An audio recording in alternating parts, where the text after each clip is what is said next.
Hi guys, எல்லோரும் எப்படி இருக்கீங்க? ஆக்சுவலாக இப்போ தான் எந்திரிச்சோன்னா மாடிக்கு வந்தாச்சு. ஃபஸ்ட்டு செடியை பார்க்கணும்ல, எத்தனை பூ பூத்துருக்கா இல்லையா. ஸோ காலைல எழுந்திரிச்சோடனே நான் ஃபஸ்ட்டு அந்த வேலை தான் பார்ப்பேன். வாங்க உங்களுக்கு எங்கள் வீட்டு செடியை காட்டுறேன். சின்ன செடி தான், பட் நல்லா பூக்கும். காட்டுறேன்.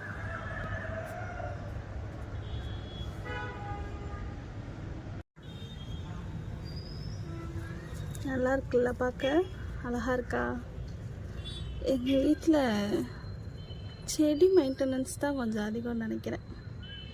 மெயின்டெனன்ஸ்க்கு அதிகமாக எதுவும் பண்ண மாட்டேன், தண்ணி ஊற்றுறது தான். ஆனால் நல்லா பூக்கும். இதை பறித்து தலையில் வைக்க கூட மனசு வராது, அவ்வளோ அழகாக இருக்கும். அழகாக இருக்குல்ல? ஆக்சுவலாக இதில் இன்னும் 2 முட்டு இருக்குது, இதுதான் விரிஞ்சிருக்கு. எப்போதுமே பூத்து கீழே தான் விழும். நான் பறித்து தலையில் வைக்க மாட்டேன், எப்போயாவது பாப்பாவுக்கு தலையில் வைப்பேன். மற்றபடி பறிக்கவே மனசு வராது, அந்தளவுக்கு அழகாக இருக்குல்ல. செடியிலேருந்து பார்க்கும்போது அது ஒரு அழகு தான் இல்லையா? ஸோ ஆக்சுவலாக இது இந்த முட்டு வேறு, இந்த மல்லி வேறு மல்லி. இது வந்து ரோஜா மல்லின்னு சொன்னாங்க. ஏமாத்திடுவாங்கன்னு நினச்சேன், பட் பரவாயில்ல, ஏமாத்தலை. நல்லா இருக்குல்ல? இங்கே பாருங்கள், இது நிறையா வச்சுருக்கு பாருங்கள். ஆக்சுவலாக இது செம்ம க்யூட்டாக இருக்குது.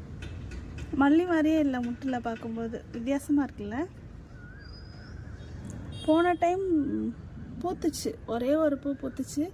ஆனால் அந்தளவுக்கு நல்லா விரிஞ்சு வரலை.